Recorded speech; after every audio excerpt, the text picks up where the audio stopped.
Imagine a small AI-powered robot navigating a maze of roads, responding to traffic signs, and making precise turns, all while thinking like a self-driving car. What if you could program it to find its way, teach it to recognize stop signs, and plan the fastest route to a goal? Hi, we are Team 3 from Section 7, and this is our video journal.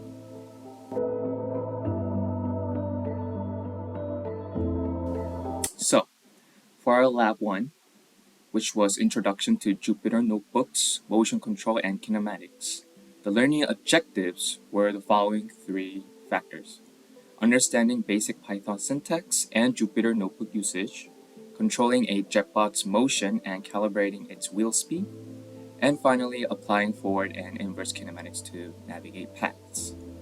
From these learning objectives, the key activities that our group processed during this experiment was Jupyter Notebook Basics, jetbot motion control, autometry calibration, and finally inverse kinematics. For our Lab 2, which was path following, image processing, and deep learning, the learning objectives were implementing path following control using proportional derivative, which is PD, controllers, exploring image processing techniques, and transfer learning for image classification. Now, from these learning objectives, the following key activities are path following with PD control, and second, deep learning for sign recognition. Now, lastly, for our Lab 3, which was networking, camera calibration, and path planning, the learning objectives were setting up network communication between the jetbot and the camera bot, and also performing camera calibration and path planning. Following key activities are networking, which is understanding IP addresses, MAC addresses, and host names. The second key activities is camera calibration, which is about correcting image distortions using intrinsic and extrinsic camera parameters.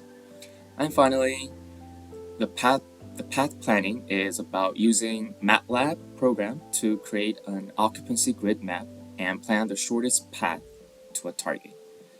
These were our 3 labs that we processed for this video journal. Good afternoon, my name is Detora, and for my group, I pretty much took care of the flowchart for the objective of getting a robot from point A to point B, as well as helping out a little bit here and there where else I could in terms of the code and taking videos and pictures and things like that. In terms of including all the objectives in our flowchart, it was pretty simple for our group because initially we had planned on using all 6 objectives to get our robot from point A to point B. So we actually just ended up making the flowchart based on the order in which we included the code. So as far as that's concerned, we started with position detection using the April tag, and then we went to path planning. And then from there, we went to the robot control kinematics, and then path following, and finally with the sign recognition. So I'll go a little more into detail on the inputs and outputs. Also, for our final demonstration, we actually didn't include the sign recognition, but I've put it here for you in the place that we thought it would have worked best in. As far as the final flowchart, you can see it here below. We have, obviously you start at the beginning of the flowchart, right? And then from there, you input a couple things from the camera. The first is the camera matrix, which is really important as far as location of the jetbot goes. And then, we import a bunch of different camera parameters, which include things like constants. From there, that gives us the position detection using the April tag. And then with that April tag, our output is the precise robot location. So from there, we're able to begin on the path planning. So the inputs for path planning include a pixel to centimeter conversion, which is again really important for where you want to go. And then we also input map image in JPEG, which, creates the map and helps the robot to plan how do I get from point A to point B in the quickest amount of time, as well as the current position and goal, which are the two main priorities of this. Obviously, we have the position from the April tag, and then the JetBot, using the code that we input, is able to plan a path, which is the path planning objective. And then the output of the path planning objective is the robot begins to move in a desired direction, right? And so from there, we kind of figured that if you calculate a certain distance, then you can input a motor speed and a time that you want the motor to move, like at this speed for, and then that gives us the basic control and kinematics. And the output of this is the same as the output of path planning, which is the robot moving in the desired direction.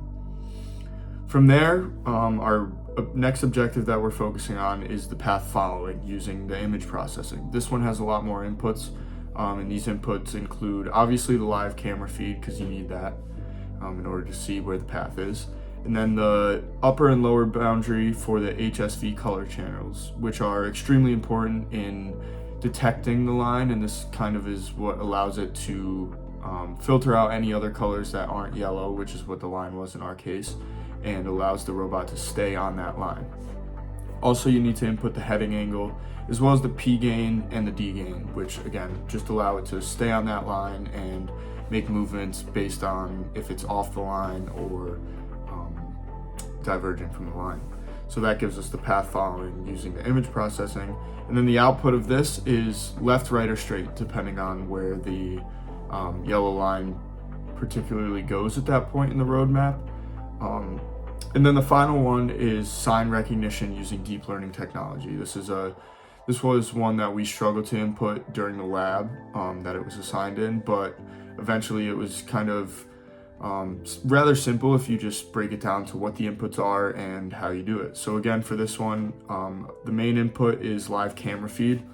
Obviously, again, you need to see what these signs are, so you really need to input the live camera feed, as well as the photos assigned to the category stop, photos assigned to the category speed, and photos assigned to the category none. So what that does is, if the live camera picks up a certain sign, then it identifies it as that, and then you can code your robot to stop, slow down, speed up, or just continue what it's doing.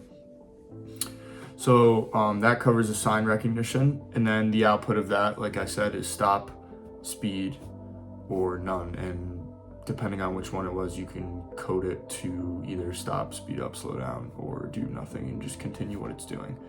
So then from this, we went in the route of, you want to ask yourself, is the robot in its desired location that this path planning way up at the top detected for us? So from there, that's pretty much the only decision that the robot needs to make during this flowchart that we kind of came up with. And if the output is yes, then the robot simply ends its objective and it's accomplished its goal. If the output is no, then we need to loop it back up to the start and kind of go about this again and, get the April tag, determine if it's in its correct location, and path plan again, and so on and so forth. As far as things that we believe could make the design of this better, or easier to work with, we think that there's a couple different things using the online resources available to us that give us information into what the JetBot is actually capable of. First, we think that something that would make this process maybe not easier, but a little more engaging with students would be a remote control that can operate the car. That'd be interesting for students to be able to go through. Obviously, it would take a little bit out of the coding experience and things like that, but that's one of the ideas we have. Another idea we had was centering, being able to center the robot in the middle of the roads with magnets. Just a little magnet under that kind of keeps it from swaying from left to right or veering off the path is something that we kind of struggle with. And even when we would adjust our bias and things like that, it wouldn't always work. Another thing that we think would be useful is reflective tape on the sides of the road, as well as like maybe a color tape in the middle that is a little more defined than the dotted yellow line that was in the lab. Something that we struggled with was the lighting of the room oftentimes, offset our robot or kind of interfered with the line following that we were trying to get. So that's another one of the things that we think could help. Hello, my name is Drew Hazen, and for my part in this project, I did most of the coding and figuring out the different ways that we could accomplish our goals using code. So, for our final task and for the team task, we wanted to showcase the robot's abilities by getting from one location to another. To do this, we used 5 out of these 6 objectives. Our exact path, we started from one of the 4-way intersections. We then went straight for about 3 tiles till we reached a T intersection. Then we took a right-hand turn off of that T intersection into a left-hand turn, and then followed that until the end of the path that led to another T intersection. The first step in doing this was we got the live April tag location of the robot by connecting to the camera bot and then using the QR code on our robot to get the precise location of this robot. We then plan to use that matrix to start our path planning path, but unfortunately there was some misconfigurations with that system, so we had to hard code in the coordinates for the path planning, but it still did work. So once we had our starting coordinates for path planning, we then used that to create a path using a nodal mesh analysis, and we're able to gather a path from our starting destination to our ending destination. After that point, we then took the straight pathing. We had an algorithm to detect which paths were straight, and we did the first sequential paths. So the first however many paths we had that were straight initially, we took those until we reached a turn, and we took that last one and then subtracted the wide coordinate from that last one, from our starting coordinate, and we're able to get the centimeters that we needed to travel forward. Once we got that, we used a time constant from the code and from our experiments in Lab 1 to use kinematics and drive the robot forward that certain distance. Then we did a turn on an axis to rotate right from that point. Again, using kinematics to make sure that the timing and the positioning was right.